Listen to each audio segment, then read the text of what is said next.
Olá, pessoal. Estamos aqui, quinta-feira, 31 de julho.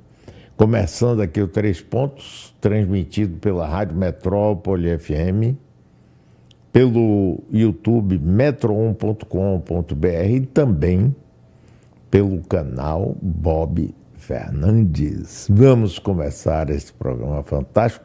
Hoje não contaremos com o nosso querido Sérgio Augusto, mas ele estará na próxima semana.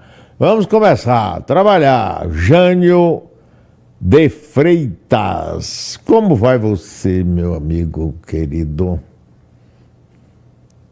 Vou tocando, sentindo falta do Sérgio Augusto.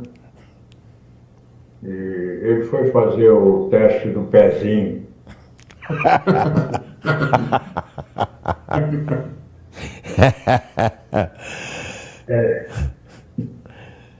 Nós já demos a volta, né?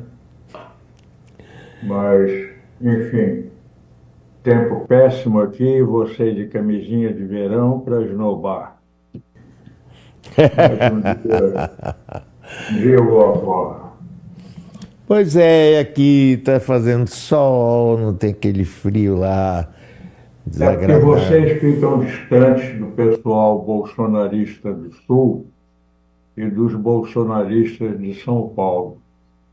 E eles, para se vingar de nós que não somos tão bolsonaristas, na nossa maioria aqui de população e de eleitorado, despejam para cá o que são os restos dos ciclones que eles colecionam, das tempestades, das enchentes, e aí a gente tem que aguentar esse tempo horroroso aí. Pois é isso mesmo. Bob Fernandes, olá! Como estamos? Tudo bem, Mário? Tudo bem, Jânio, as amigas e os amigos? Cá estamos também em Salvador. Mas não presente aqui. Está... Não, presente aí, não. Mas aqui eu estou olhando pela janela aqui, Ondina, tem uma chuvinha no mar aqui passando. Aqui no mas Pernambués, onde o mar passageiro. está, deve estar sol. É passageiro. Daqui a pouco, quando eu sair daqui, vou direto para a praia. Tem até umas fotos suas aí atrás, você aí. Ali são fotos de Pierre Verger. Pois é, ali tem uma puxada da rede, não é não? Ali. Isso, exatamente. Eu frequentava com minha mãe, Jânio e Bob. Ela me levava para ver essa puxada da rede ali na Armação, chamava-se no bairro da Armação. Era uma das coisas. Xarel. Pois é, era uma das coisas mais lindas que tinha, porque era puxado e cantado. Puxado que dava o ritmo.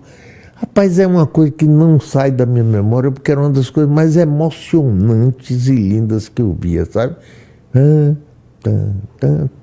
Fantástico, rapaz, fantástico. Coisa que só tem na Bahia, né? Desculpe vocês aí, mas é. Mas, Jânio... Dizia-se que para ser admitido na revista O Cruzeiro, o sujeito tinha que dar uma resposta positiva à seguinte pergunta: você já fotografou a pesca do xarel? Aí se o cara dissesse sim, ele era admitido. Se não, então você não é jornalista, não é fotógrafo, vai embora. Legal. O fotógrafo brasileiro ia para a Bahia fazer a pesca do xarel, tudo igual. Fotos são todas iguais, mas era preciso fazer a pesca do xarel, senão não era fotógrafo. Eu nunca fiz a pesca do xarel, aliás. Aqui na Bahia tinha um santamarense, aliás, foi o prefeito de Salvador, Heitor Dias, foi senador da República, uma figura maravilhosa. O pessoal dizia que ele ia até em batizado de boneca, como prefeito ele ia em tudo quanto é lugar. Aí um dia eu perguntei, doutor Heitor, como é que o senhor classifica a Bahia? Né? Ele virou, parou e pensou e disse assim, a Bahia? A Bahia é a Bahia. Ponto final. Então, Jânio, você quer começar conversando por onde? nesse tantas coisas que a gente tem para conversar? Necessariamente pelo ministro Alexandre de Moraes, dando a ele, que não estará nos ouvindo, mas esperando que chegue a ele um cumprimento pela honra de ter sido agredido por Donald Trump, Legal. pelos motivos que o levaram a ser agredido por Donald Trump. São motivos que nos honram pela segurança, pela aplicação com que ele tem se dedicado a fazer cumprir a lei brasileira e por exigir o respeito à Constituição brasileira ou, na falta desse respeito, o processo criminal e a provável condenação por uma tentativa de golpe completamente estúpida, violenta, absurda. Comecei assim. Perfeito, perfeito. Você, Bob. Mário, eu vou começar por uma coisa que eu queria dizer no fim, que já que o Jânio começou pelo começo com o ministro, o investidor britânico, hoje, o investidor britânico William Browder, que é o líder da campanha que levou à aprovação dessa lei Magnitsky, acho que é esse o nome, essa lei que está sendo usada para punir o ministro, afirmou que o ministro não se encaixa nos requisitos para a imposição dessa lei que o Donald Trump a ele impôs. É uma lei que pune violações a graves direitos humanos e a cleptocrata, portanto, a corruptos. Uma lei contra quem ofende os direitos humanos e quem é grande corrupto. Esse criador da lei que foi usada diz que Trump fez apenas vingança política e lamentou que a lei tenha sido usada para isso. Então eu começo, já que ele começou pelo Alexandre de Moraes, começo também por aí. E na hora que vocês quiserem, a gente podia falar, para começar um pouco, alguns dos tópicos que o Trump usou para esse ataque ao Brasil. Começamos já, Mário? É importante esse depoimento da pessoa que fez o movimento que levou à criação dessa lei. Mas é mais do que evidente, porque não tem nada que ver. Nada, absolutamente nada. Mas isso teve também muito a inspiração do grupo de extrema-direita, inclusive de um deputado federal do Brasil. Ô, Jânio e Bob, uma coisa que me deixa perplexo é o seguinte: é normal isso, você ter um deputado federal eleito pelo Brasil? Aliás, o pai dele disse que ele foi o deputado federal mais votado do Brasil, foi na eleição de 2018, não agora, nessa última. Pois é, mas é um deputado federal eleito pelo estado de São Paulo, conspirando contra o povo brasileiro, porque esse negócio do que vai pegar o governo, amanhã acaba, volta, desaparece, tem nada. A conspiração, a maldade, a sacanagem mesmo é contra o povo brasileiro. Não existe nenhuma lei que possa penalizar ele ser enquadrado. Diga, Bob. Olha, eu dividi minha fala hoje em dois tópicos, um sobre a política brasileira e outro sobre os significados e por que essa ação. Mas então eu vou começar pelo que seria a segunda, que é a política. O Danilo tem aí, são uns 3 ou 4 minutos, uma fala do Nick, já a gente bota lá daqui a pouco, Danilo, do Nick Cleveland Stout, que é um pesquisador jovem, que aparece naquele documentário que eu fiz a semana retrasada sobre a intervenção americana no Brasil via institutos liberais, etc., intervenção financiada lá atrás, tal, né? E esse pesquisador é do Queen's Institute, que é um instituto de Washington, que é contra intervenções e contra guerras. Eu o entrevistei anteontem e ouçam o que ele diz sobre o que aconteceria se isso fosse feito por parlamentares americanos. São 2 vídeos, vai dar uns 3 ou 4 minutos aí. Se quiser, bota só o primeiro, Tá, se quiser, vamos bota ver. os 2. Vamos ver, vamos ver. Um deputado ou um senador dos Estados Unidos se aliar a questões de outro país, como é o caso que eles estão fazendo, e pedir sanções contra os Estados Unidos. A que tipo de pena eles estão sujeitos e a partir de qual lei? Pode ser traição. Artigo 3, secção 3 da nossa Constituição diz que pode ser considerado traição fazer uma coisa assim. Eu devo dizer que eu não sou advogado, mas seria inacreditável pensar num senador americano indo, por exemplo, à China, à Rússia, pedindo bombear os Estados Unidos ou colocar sanções contra os Estados Unidos. Isso seria imenso, seria muito ruim pela nossa economia, pela nossa pessoas, podia considerada traição ou espionagem, por exemplo. Traição, pelo que eu também não sou advogado, muito menos de lei americana, mas pelo que li, traição é de 5 anos de prisão até pena de morte, pena mínima de $10 mil. E espionagem até prisão perpétua. FARA, que é o Foreign Agents Registration Act, é uma outra lei, além da nossa lei de espionagem, que diz que lobistas de outros países têm que registrar, têm que se declarar, basicamente. Se está trabalhando para um partido estrangeiro, um político estrangeiro, um governo estrangeiro, tem que divulgar para quem se está trabalhando. E eu acho que é importante, nesse caso do Eduardo Bolsonaro, em particular, ele não se registrou como um lobista nessa lei.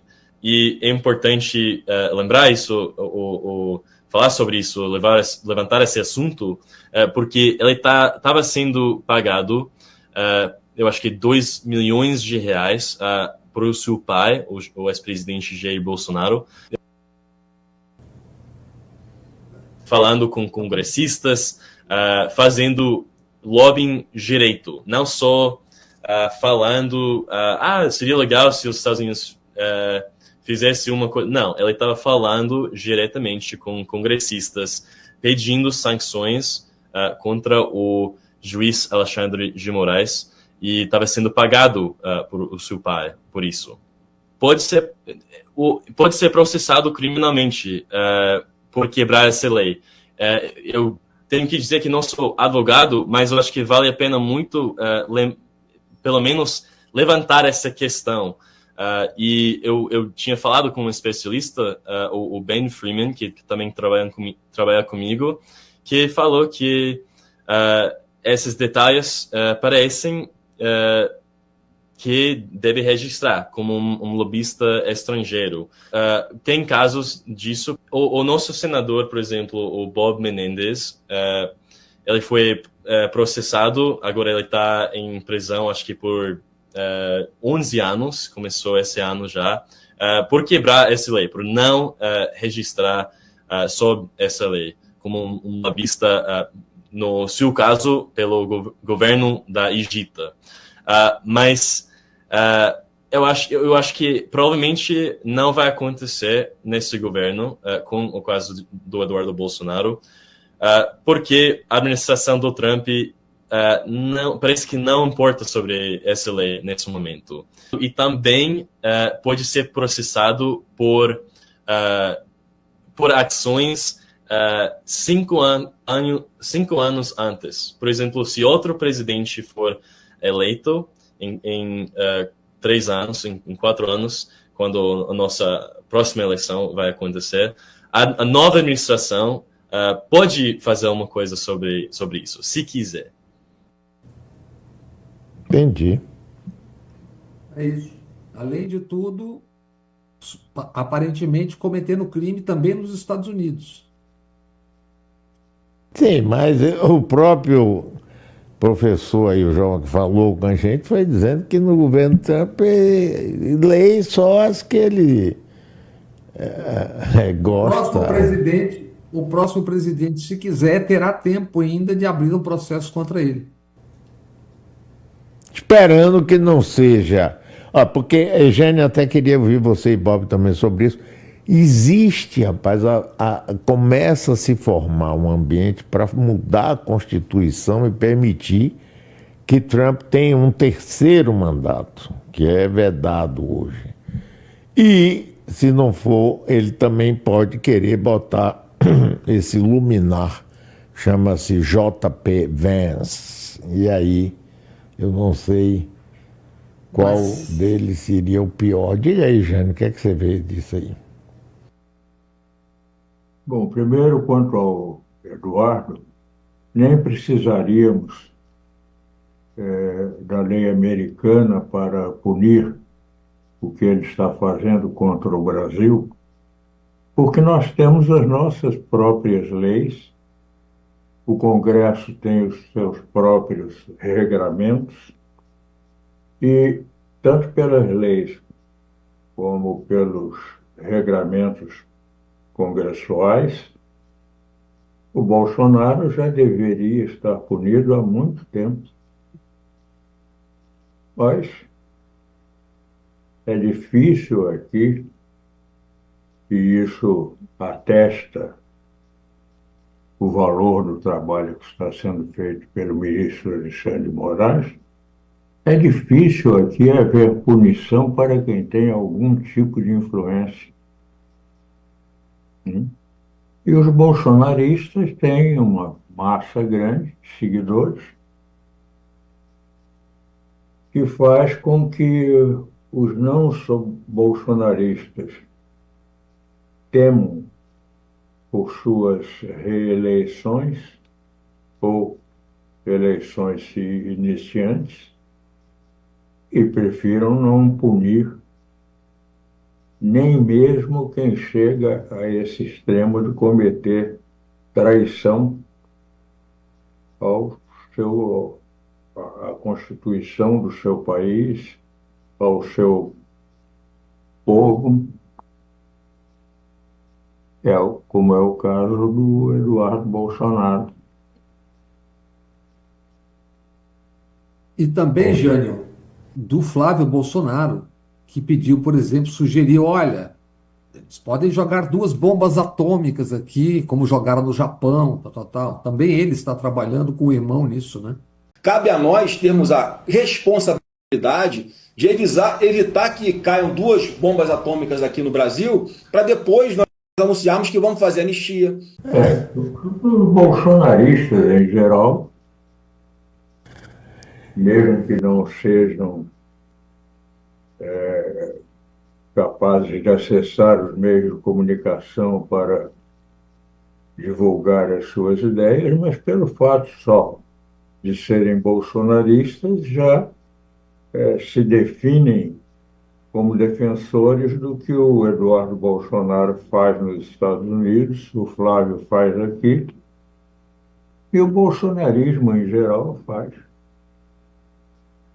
Olha, eu Assistimos passivamente, porque também, da nossa parte, não somos aplicadores da lei.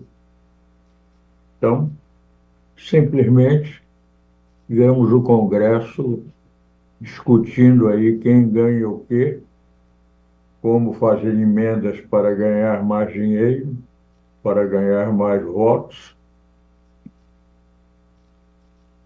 E vamos tocando, porque o Brasil é o Brasil. Mário, Diga, Bob. eu vou deixar para mais adiante as motivações dos Estados Unidos, mas já que a gente está na política, eu vou começar pela política brasileira, né? Lembrando que especialmente isso acontece, esse delírio todo, dias depois de um general que foi o segundo na Secretaria-Geral da Presidência da República, Mário Fernandes, confessar que escreveu um plano para matar o presidente da República, o vice e o seu Alexandre de Moraes. Mas disse que, na verdade, era só um pensamento que ele pôs no papel porque ele tem o hábito de botar os pensamentos no papel. Então, e o Donald Trump escreve as barbaridades que escreveu. Então, vou falar só da reação de algumas pessoas, de algumas coisas da política brasileira. Na fala do Trump tem um amontoado de mentiras, como, aspas, prejudicar liberdade de expressão de cidadãos americanos. Referência, por exemplo, a Paulo Figueiredo, que é residente nos Estados Unidos. Neto do ditador João Figueiredo, deve ter sofrido muito bullying na infância e na adolescência, não procurou um divã, deu nisso aí. O mesmo que estão fazendo os filhos de Bolsonaro, que querem e dizem querer vingança, porque o pai está a caminho da condenação e prisão. E, para não ficar só nisso, diante dessa ação toda, quem não leva em consideração tudo isso e busca o tal equilíbrio ou o outro lado, ou é ingênuo, ou não tem informação alguma, ou é candidato a lacaio. E, infelizmente, não faltam lacaios, capachos, vira-latas também na imprensa. Alguns e algumas se fingindo de sóbrios, pontificando, por exemplo, sobre crise diplomática e não o que é uma chantagem e agressão, não só ao Brasil, ao mundo todo também. É uma coisa que às vezes é de dar nojo. Quem sabe, quem conhece esse nosso métier, Jânio, Mário, sabe que quem é rato, quem é e quem sempre foi rato e continua sendo. E eu estou lendo alguns aí que são verdadeiros ratos, né? E na política, nada que não fosse esperado. Por exemplo, sobre o governador de São Paulo, o capitão do Exército Tarcísio. O capitão do Exército Tarcísio é sempre bom lembrar, porque vai mudando tudo rapidamente, enfiou na cabeça o boné do Donald Trump com a ameaça América Grande novamente e plantou essa crise na própria cabeça. E não há retórica, não há transferência de responsabilidade que consiga esconder aquele boné. Então a gente não pode esquecer.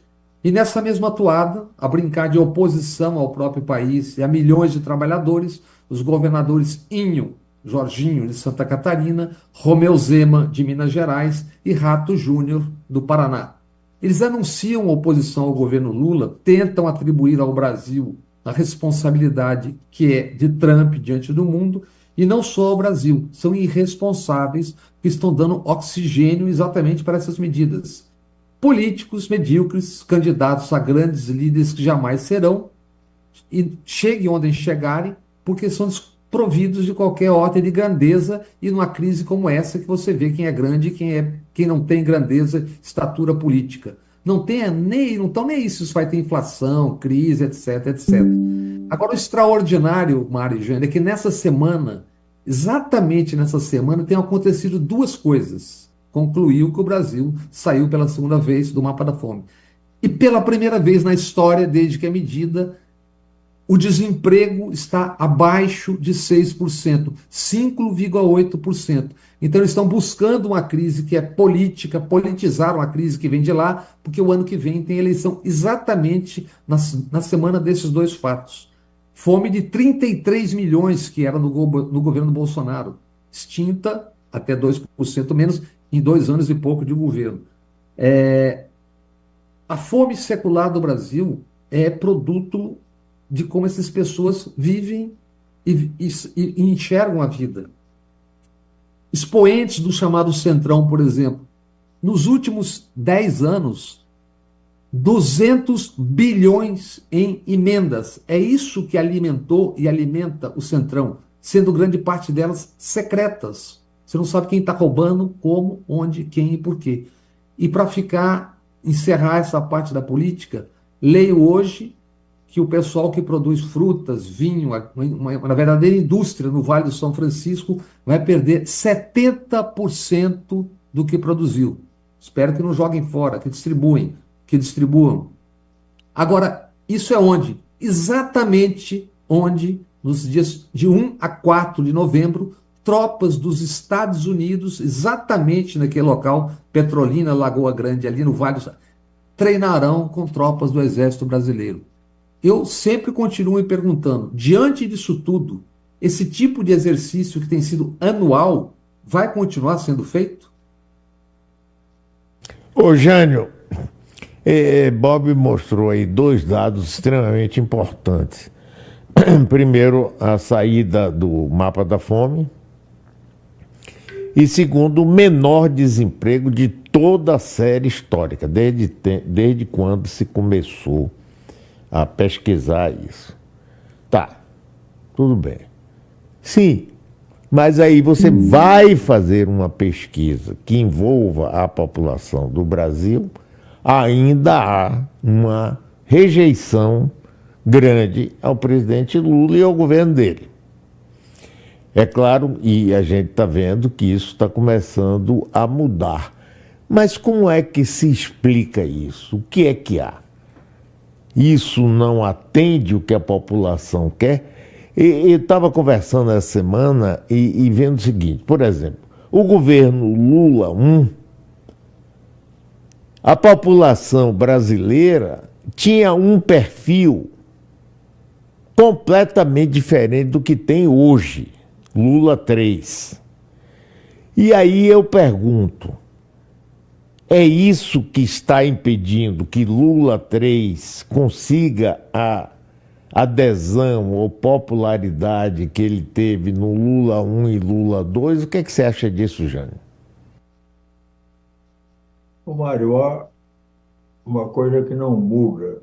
Mudou a população, a composição da população, como você disse, muda o poder político, o partido dominante, mas uma coisa não muda, que é a divisão da sociedade brasileira entre aqueles que têm, e parte dos que têm, tem muitas vezes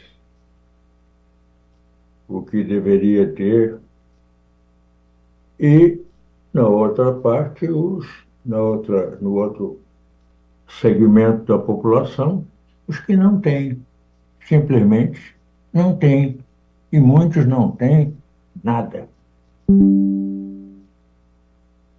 Daí resulta sempre, necessariamente, desinformação, má informação, desvios de pensamento, de votação, de conduta, de adesão política.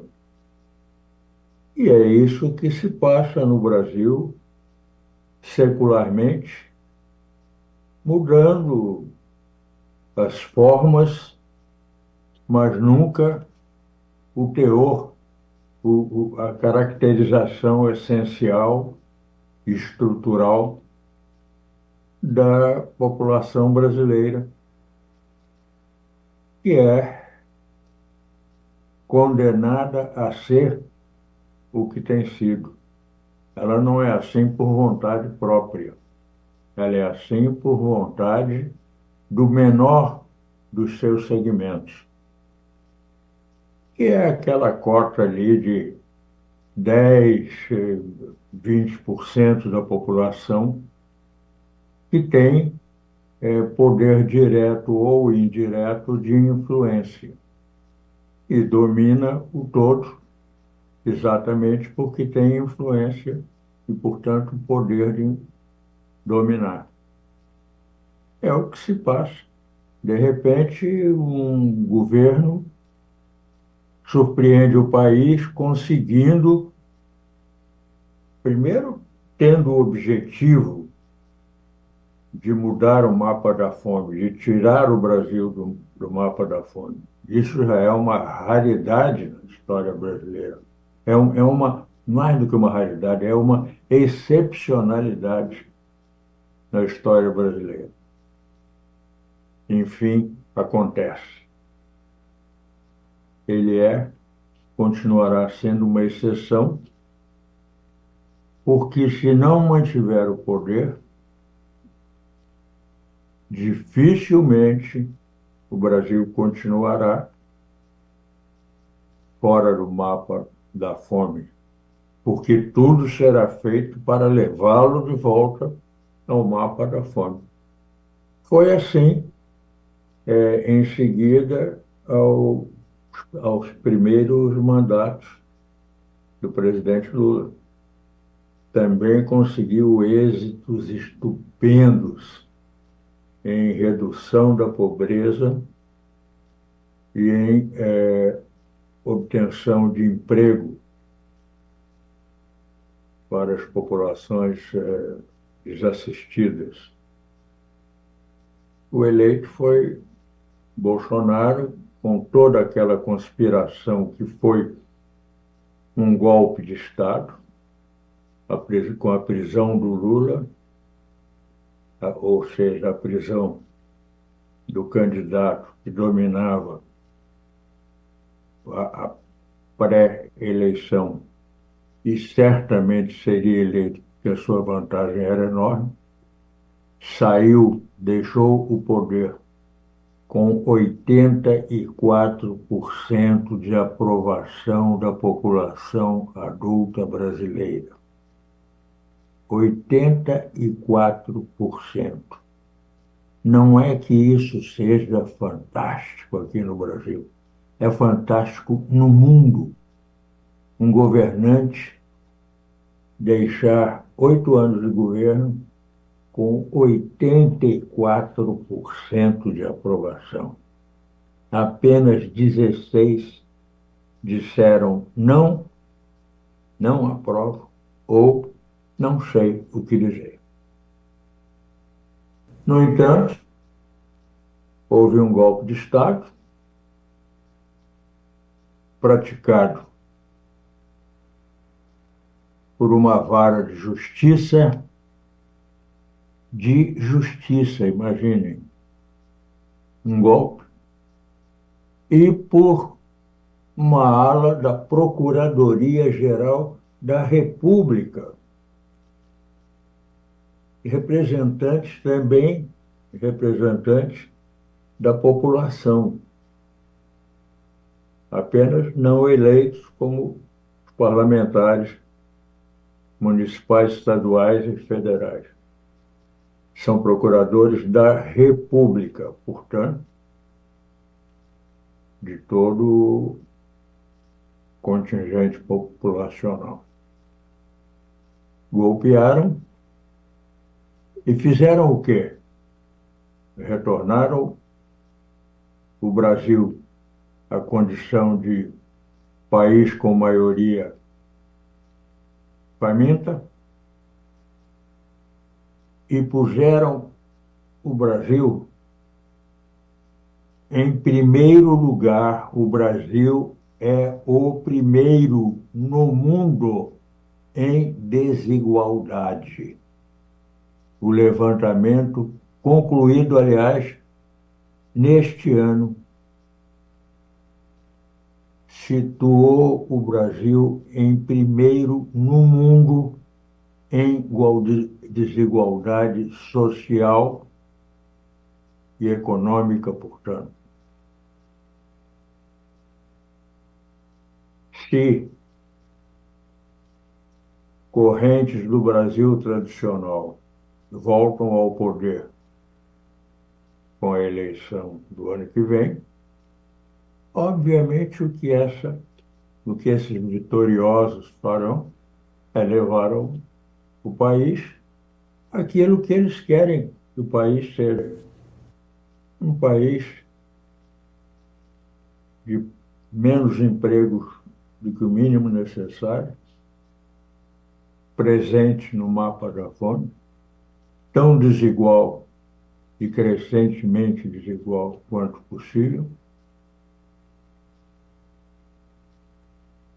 e a maioria imensa da população, sem meios para se informar, para se educar politicamente e, por consequência, exercer um voto consciente, bem dirigido,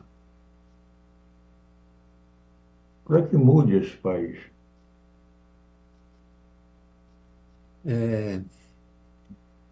Mário, Diga, Balber. Olha, eu acrescentaria na questão da informação do Jânio, que isso está exatamente, é um dos motivos e um dos pontos do decreto do Donald Trump, a defesa das suas plataformas digitais, por onde e redes sociais, por onde corre exatamente a construção e desconstrução de boa parte do que a gente chama de política, etc, etc. Esse é um dos motivos. Tem um amontoado de mentiras no decreto, então eu vou ler algumas coisas que eu alinhavei aqui e alguns dos motivos pelos quais isso está acontecendo. Essas desculpas que contém o decreto. Ele diz, por exemplo, olhem só, que o Brasil é, aspas, ameaça incomum e extraordinária à segurança nacional, à política externa e à economia dos Estados Unidos. Está no decreto. Prejudicando empresas americanas, leia-se, Big Techs, etc., os direitos e liberdade de expressão de cidadãos americanos. E Trump disse que o ministro Alexandre de Moraes, aspas, tem abusado de sua autoridade judicial para ameaçar, perseguir e intimidar milhares de seus opositores políticos, proteger aliados corruptos e suprimir dissidências, frequentemente em coordenação com outros membros do STF, em prejuízo de empresas americanas que operam no Brasil. Leia-se plataformas digitais. Mas vamos a alguns dos motivos que, na real, estão por trás desse ataque de Trump e dos Estados Unidos, que é exatamente como os Estados Unidos agem e sempre agiram, sempre que vem a sua hegemonia ameaçada. Anos 70, inesperada pelos Estados Unidos, a guerra do Yom Kippur, e em outubro de 73, por consequência, o primeiro choque do petróleo dos países da OPEP, também em outubro de 73. 75, derrota no Vietnã. 79, queda do Shah, revolução no Irã e o início da crise dos reféns na embaixada em Teherã. No rastro da instabilidade no Irã, o segundo choque do petróleo. Inflação dos Estados Unidos, 14% ao ano, e veio então o choque dos juros do Paul Volcker, que era o presidente do então banco, chamado Banco Central deles, que é o Fed, Federal Reserve, o Banco Central deles. Em 1981, no ano seguinte, por consequência disso tudo, deles tentando se livrar da própria crise, crise da dívida externa na América Latina, década perdida na América Latina, a década dos anos 80. Anos 90, consenso de Washington, neoliberalismo, globalização. Anos 2000, em 2008 e 2009, a crise do subprime, aquele estouro do mercado imobiliário norte-americano.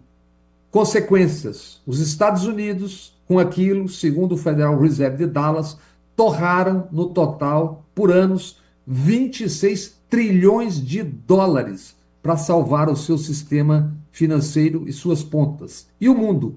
O mundo todo quebrou, quase todo. Grécia quebrou, Irlanda, Portugal, Espanha, Inglaterra, Islândia, Chipre, países bálticos, Letônia, Lituânia, Estônia. A cada crise que eles enfrentam, a cada erosão do seu poder hegemônico, os Estados Unidos foram moldando o mundo sob influência e de acordo com seus interesses. Instituições de Bretton Woods, do pós-guerra, e a ONU, Organização Mundial do Comércio, OCDE, tudo sendo esvaziado, virando letra morta, até chegarmos ao agora. Com a União Europeia a reboque, a mano longa dos Estados Unidos via OTAN na guerra da Ucrânia, que acaba de engolir outra ordem de Donald Trump e vai gastar para atiçar a Rússia mais 5% do seu PIB. Ou seja, para continuar usando a União Europeia para conter a Rússia ou para atacar a Rússia, 971 bilhões de dólares a mais por ano a União Europeia vai gastar por imposição de Donald Trump em recente negociação. O PIB da União Europeia em 2004 foi 19.423 trilhões de dólares para basicamente comprar armamentos. E os Estados Unidos... Nos Estados Unidos. Nos Estados Unidos. A compra é lá. Isso. Sim. Comprar os Estados Unidos têm basicamente 43% das vendas globais de armas de 2020 a 2024. Portanto, 43% do mercado mundial de armas. Dito isso, alguns motivos para o ataque de Trump e boa parte do mundo. Os BRICS foram formados no início da década passada. Inicialmente, Brasil, Rússia, Índia, China e logo depois África do Sul. Há um ano, mais 5 membros, incluindo Arábia Saudita, Irã, Emirados Árabes, Indonésia e Egito. E aí, Carlos Jânio e Mário, estão 50% das reservas de petróleo do mundo estão nos BRICS. O PIB dos BRICS hoje é o maior do que o PIB reunido do chamado G7, o grupo dos países mais ricos do mundo.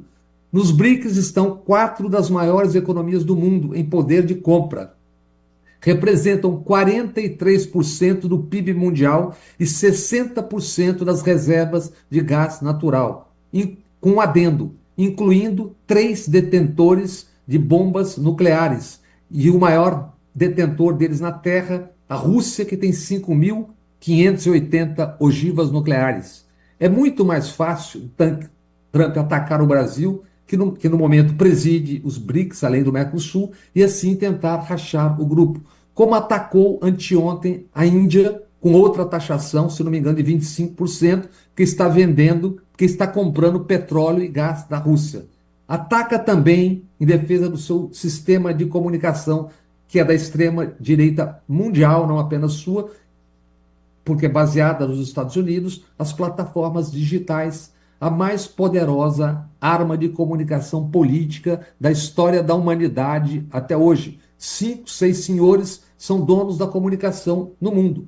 E o temor, por fim, o temor da fuga do dólar como moeda inevitável. O temor de transações que não sejam feitas via dólar no Pix e seus assemelhados, Pix e assemelhados, e com os cartões de crédito dos Estados Unidos.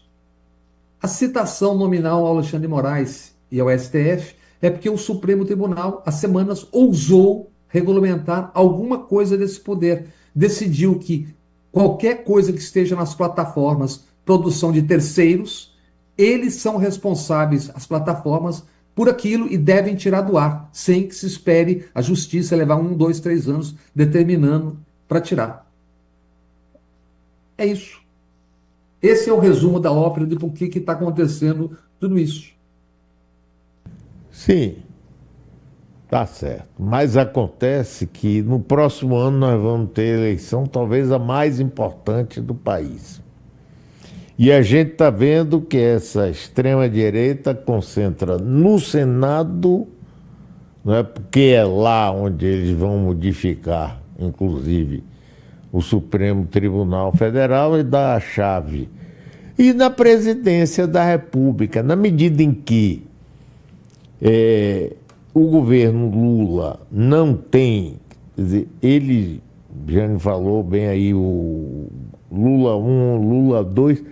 Agora, eu acho, Jânio, que o desejo da população brasileira hoje é diferente, basicamente diferente da que era no Lula 1 e do Lula 2. Por exemplo, a maioria da população quer ser empreendedora. E aí, ser empreendedora, quer ser seu próprio patrão, não quer ser empregado. E aí, não vê no trabalho que o governo faz, seja criando emprego, seja tirando da fome, seja dando Bolsa Família, isso, etc., não vê nada, não, isso aí para mim não me interessa, eu quero outras coisas hoje. Não há uma certa distância entre o que faz o projeto do governo Lula 3 com o desejo da população brasileira hoje. Eu me pergunto, eu não tenho a resposta, mas eu gosto de me perguntar sobre isso. Não, eu francamente não acho que haja essa distância propriamente. Essa tendência hoje que eu não considero, ao contrário da sua opinião, não considero majoritária, não. Acho que é uma parcela da população economicamente desassistida, desprovida, que tem aproveitado as oportunidades que foram aumentadas por legislação e por regulações para a constituição de empreendimentos pessoais, de atividades de trabalho por conta própria. Mas sempre houve trabalho por conta própria. Sempre houve. O que há, de novo, é uma propaganda grande em favor do trabalho por conta própria e meios simplificados de obter recurso, empréstimo, algum auxílio, alguma facilidade para se dedicar ao trabalho por conta própria, né? Tornou-se mais fácil, mais simples, e o incentivo da propaganda do empreendedorismo leva muita gente a aderir a essa tentativa, porque ser empregado no Brasil não é brincadeira, não, não é moleza, não. É, é quase uma guerra. Você encarar as inconveniências de ser empregado no Brasil, de ter patrão no Brasil, é um horror. Mesmo atividades aparentemente atentas para as questões sociais, como a arquitetura, por exemplo. Mas pensa no que são as instalações desses prédios, todos granfinos e não granfinos, ricaços e não ricaços, para os empregados. O que é que o patronato doméstico, pessoas excelentes, pessoas caridosas, inclusive, bondosas, o que é que elas oferecem aos seus empregados? Que instalações serão dignas? Será o mínimo que pessoas ricas podem oferecer a essas pessoas? Será o máximo? E isso se passa por aí afora em todas as relações de camadas sociais e econômicas. Então, esse empreendedorismo não me surpreende. Se abriram oportunidades, se mostram que a pessoa pode tentar fazer alguma coisa por conta própria, livrar-se do ônus de ser empregado, livrar-se de ter um patronato às suas costas e na sua cabeça, e na sua vida. É claro que as pessoas vão tentar. Então, quem tomou conhecimento do aumento de facilidade, do estímulo, até empréstimo se criou aqui no Brasil, nos anos dos primeiros mandatos do Lula, para estimular as iniciativas pessoais de trabalho próprio, trabalho por conta própria. Então, eu acho isso perfeitamente explicável, mas não alcançou a maioria. A maioria, não. Não há 80% da população tomando essa iniciativa. Tenha paciência. Bob. É um segmento que nas áreas onde a informação circula mais, nessas áreas houve maior iniciativa. Fora delas, o problema continua intocado. Agora, em relação à eleição, tudo se pesquisa agora com listas de possíveis candidatos, não sei o que, aliás, furadíssimas essas listas. E se conversa, os artigos, e não sei o quê. Fulano está muito bem para 2026, o Beltrano muito mal.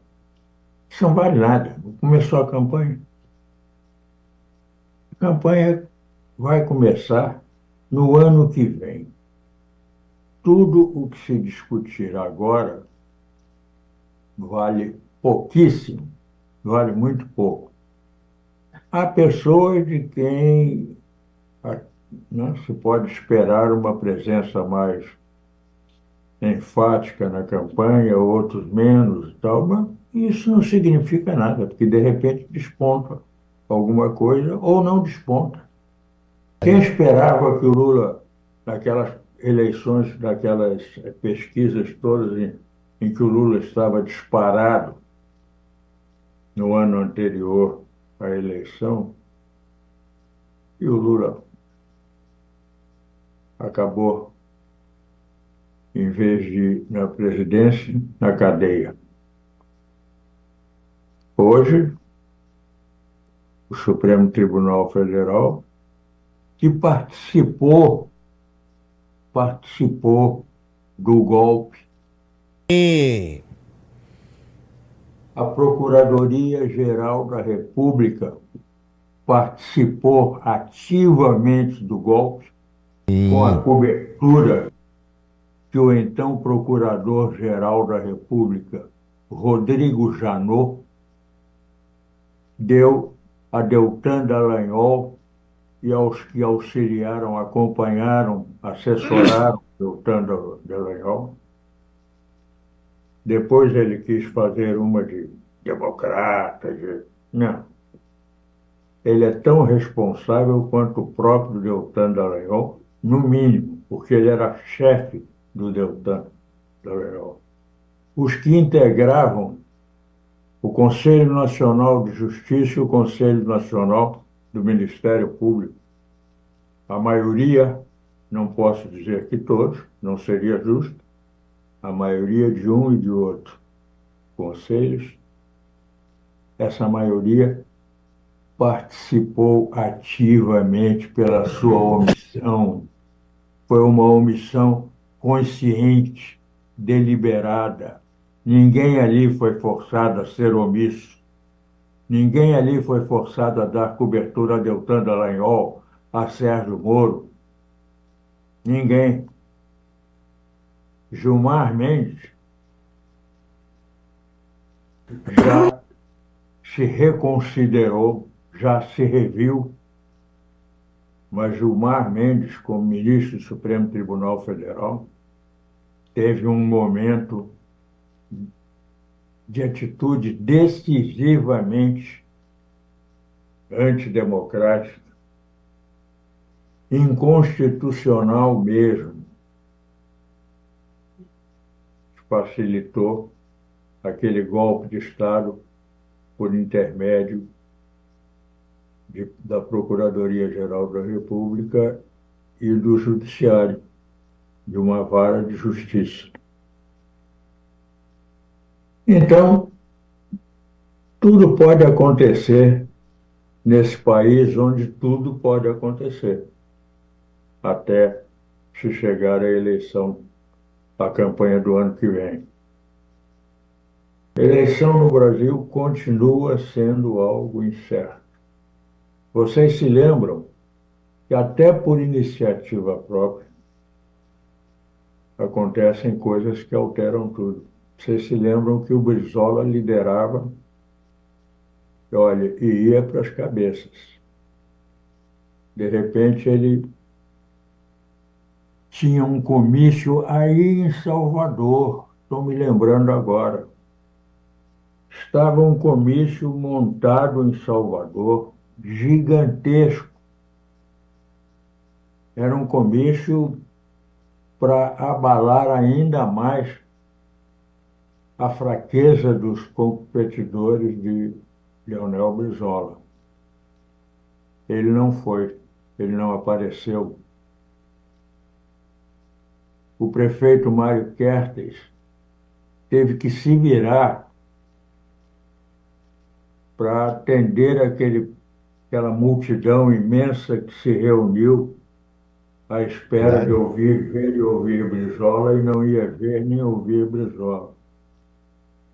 Isso E a mesmo. partir dali, Leonel Brizola se apagou, ele próprio se apagou, porque ele estava convencido, ele se convenceu de que, se eleito, a simples presença dele, não era nem o programa que ele levava, era a simples presença dele na presidência da República, mobilizaria os militares brasileiros, particularmente o Exército, contra a democracia, contra a Constituição, contra a presença dele, e o Brasil iria, talvez, para a guerra civil, no mínimo, para uma fase de enorme tumulto. E se apagou. Ninguém esperava que um Verdade, candidato rigorosamente que verdade. liderava as pesquisas É isso mesmo. tomasse essa atitude. Mudou tudo. Então, esse pesquisismo que está aí não vale nada, não significa nada, não diz coisíssima nenhuma. Está dando dinheiro às pesquisas de natureza comercial, não cobram pouco, não, e ganham muito, as que são feitas para ganhar dinheiro. E digo mais, eu, pessoalmente, a essas não dou o menor crédito. Desconfio mesmo. Grande depoimento seu, Jânio. Grande. Muito bem lembrado dessas coisas. Diga a Bob que nosso tempo está estourado, mas vamos. Você sabe quem foi o prefeito que ficou no palanque lá, Mário? Foi este aqui que vos fala. Eu era presidente do PDT aqui na Bahia. Pois é isso mesmo. Bem lembrado, perfeitamente. Foi horrível, foi terrível isso. Foi. Mas olha, Mário, eu encerro com um abraço para vocês e lembrando o espectador que aquela série sobre intervenção norte-americana no Brasil via institutos liberais tem tudo a ver com esse empreendedorismo. Uma construção ao longo de 30 anos, financiada via institutos liberais. Aliás, está também no projeto de poder do general Vilas Boas, Brasil, Nação 2035. Está escrito lá, projeto liberal. Isso é uma construção do empreendedorismo. Um abraço para Rapaz, todos. olhe, só mais uma coisa. Eu não assisto mais Jornal Nacional. Bom, mas antes de ontem, se não me engano, eu assisti.